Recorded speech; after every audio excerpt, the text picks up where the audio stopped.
Now, the federal government has deployed specialist medical teams to help fight Victoria's aged care crisis as the Prime Minister brands the outbreak in Melbourne as the Victorian wave. Deputy Prime Minister Michael McCormack is also urging people to comply with border rules after Queensland launched an investigation into 2 travellers who crossed into the state.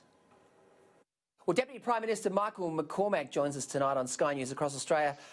Deputy Prime Minister, look, I think it's such a shame that with this aged care crisis really deepening in Victoria, that you've got someone like Daniel Andrews who's trying to politicise it.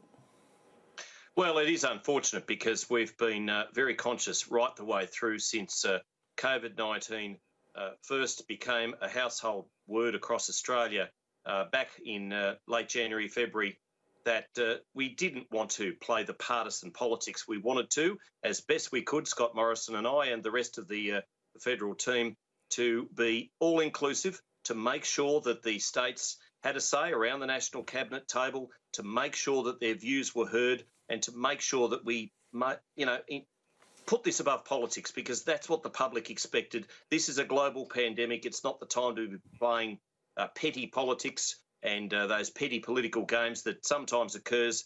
And we've been very, very conscious of that right the way through. And things not getting any better in Queensland today. A 3rd case just confirmed in the last hour or so. And, of course, a police investigation, a criminal investigation underway into 2 19-year-old women who have contracted the virus and didn't self-isolate. I mean, where are we? Well, I've just got to tell the truth. And Peter, as you said, and I appreciate the sentiment you said it with, every single person needs to tell the truth. And if you're asked on a form whether you've been to a certain area, whether you've been in a hotspot, tell the truth. It's not that difficult. Don't place the lives of others at risk and don't place your own life at risk. Do what's right for your community. Do what's right for others, particularly those vulnerable members of the community. They deserve at least that. Well, it's just common sense, really, isn't it? I mean, it all comes back to us all being in this together. Look, a couple of other issues I'd like to talk to you about now. A little bit of internal division going on in the Labor Party at the moment. Opposition leader Anthony Albanese, he slapped down Joel Fitzgibbon, the pro-coal federal MP Joel Fitzgibbon today. Oh, I think Albo said that he hasn't been invited to an Otis dinner, Peter. I think he's concerned that he hasn't been invited to one of those salubrious Canberra restaurant dinners that the Otis Group are secretly having. Well, that could be the case. I mean, they tell me the tucker there is pretty good. But Fitzgibbon's saying that there are green T-shirts that are infiltrating the Labor Party, particularly the left of the Labor Party. Albo says that's just not true. That's just not right. Oh, well, it's been happening for years, and Joel's only cottoned on to the fact that nearly lost his seat. He had a near-death experience at the last election on May 18, 2019, and all of a sudden he's realised that I might lose my seat at the next election. He said he wants to put the Labor with a U back into the Labor Party. The Labor with a U has been out of the federal Labor Party since about 1912. They don't think about the workers. They don't think about you. And what they do think about is green votes in metropolitan seats. They forgot about regional Australia years ago. Joel's trying to fast make up ground. It's too late, Joel. It's too late, Albo. Too late, Joel, too late, Albo. All right, now you mentioned regional Australia. Job listings up by 11,000, about 22% up in the June quarter. Fantastic result, Michael. Well, why wouldn't you want to come to regional Australia and take a job?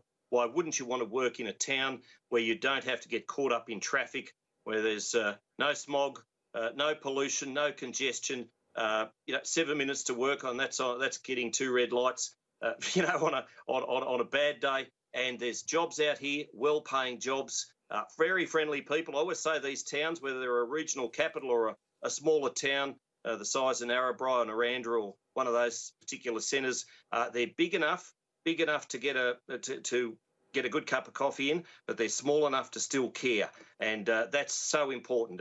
And people who come and make the tree change, they love it. Kevin Mack, the Albury Mayor, told me that they've been tracking people for 10 years, and those families that have made the tree change to Albury-Wodonga over the past decade have benefited to the tune of around $110,000.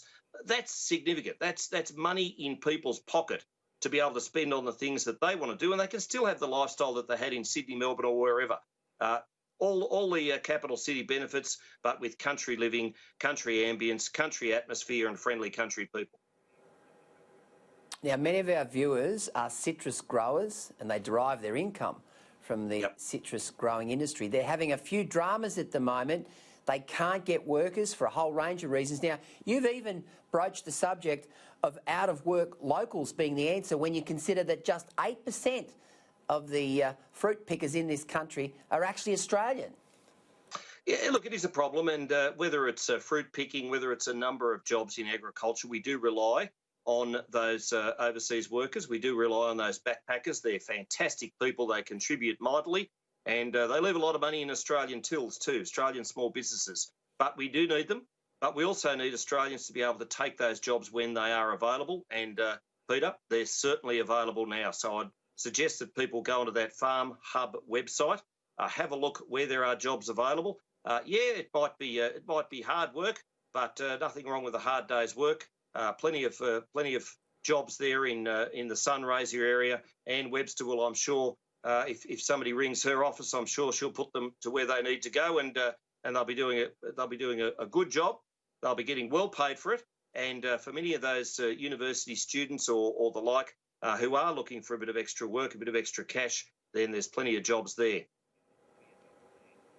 Look, I think the National Party really stepped up on quashing any appeal on the live export ban decision. I think that was fantastic. But I want to get your thoughts on this United Nations claim. They're saying that the meat industry is responsible for more greenhouse gas emissions than the world's biggest oil companies. Now, meat, those in the graziers, those in the meat industry are outraged at such a statement.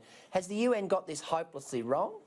Oh, look, and these reports aren't worth the paper they're written on, quite frankly. And we know how much the meat industry is playing a part in improving people's protein, improving people's lives and their diet, and making sure they've got that valuable iron in their system to be able to go out and work and play and do all the sorts of things that people do. And that is why China is looking to Australia for sheep meat, for beef, and all the rest. They know that the best quality protein comes from Australia, and many other countries besides also are well aware of that. That's why our farmers are producing the best cattle, the best sheep in the world. That's why I only spoke to John Berry from JBS Meats yesterday.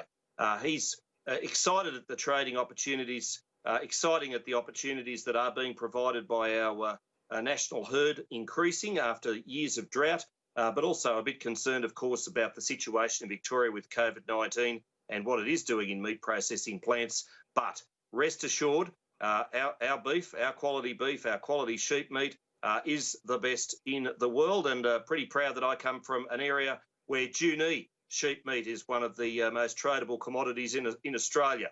And I know the job that our farmers around the Junee district in the Southwest Slopes in the Riverina area of New South Wales do for and on behalf of our balance of payments. Deputy Prime Minister Michael McCormack, always great to have you on Sky News Across Australia. Thanks for joining us tonight. A pleasure, Peter. Thank you so much.